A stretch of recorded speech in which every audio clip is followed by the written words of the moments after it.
Crossing the Forbidden Threshold. The wrought-iron gates of Blackwood Manor groaned, a long, agonizing sound of rusted metal protesting against the heavy, stagnant air of the island. They didn't just swing open, they seemed to beckon, vibrating with a frequency that set Rachel's teeth on edge. "Remind me why we aren't at a nice, well-lit beach resort." Sarah's voice was brittle, her flashlight beam dancing erratically over the overgrown path that led toward the looming, jagged silhouette of the house. Rachel didn't look back. She adjusted the strap of her camera bag, the familiar weight of it serving as a frantic anchor to her sense of purpose. Because beach resorts don't have a centuries-old history of disappearances, Sarah. They don't have legends that make grown men weep in the local pubs. Exactly, Sarah snapped, keeping pace but checking her surroundings with the tactical efficiency of someone who was already calculating the exit velocity. There's a difference between a legend and a death trap. Look at the shrubbery, Ratch. Have you seen a single bird? A cricket? It's like the island is holding its breath. Rachel paused at the threshold of the overgrown courtyard. She looked up at the manor.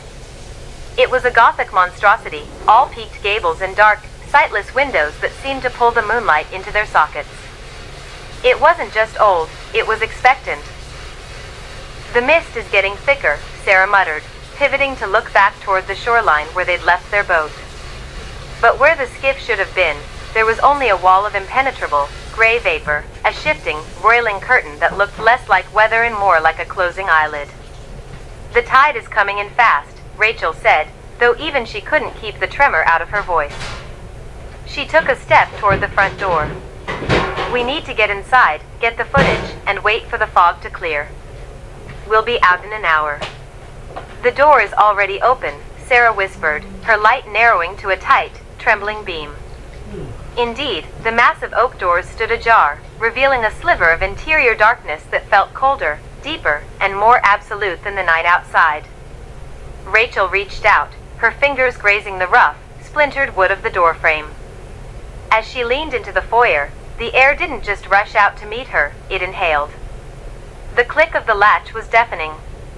Behind them, the iron gates didn't just close, they shuddered, the metal twisting and fusing with a sound like a wet, dying gasp. "Rachel," Sarah said, her voice dropping to a low, jagged blade of panic. "The gate.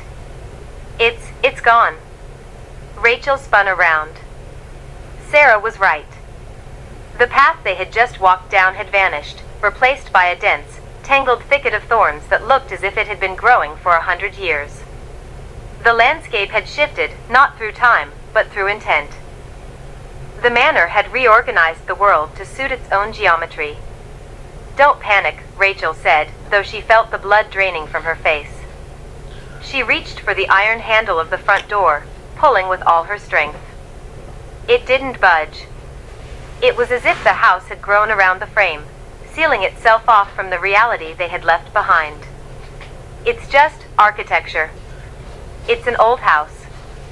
Old houses have settling issues. Foundations shift. Foundations don't rearrange geography, Rachel. Sarah hissed, her pragmatic facade fracturing. "We're trapped. We are literally trapped in a house that doesn't want us to leave." Rachel forced herself to stand tall, pushing down the primal urge to scream. She looked back into the foyer. The dust motes were dancing in her flashlight beam, but there was something wrong with the way they moved. They swirled in patterns, precise, rhythmic, like pixels on a screen struggling to resolve. "We're going to find another way out," Rachel said, her voice gaining a desperate, reckless edge. "Back windows, servants' entrances, coal chutes, it's a massive place. It has to have an exit."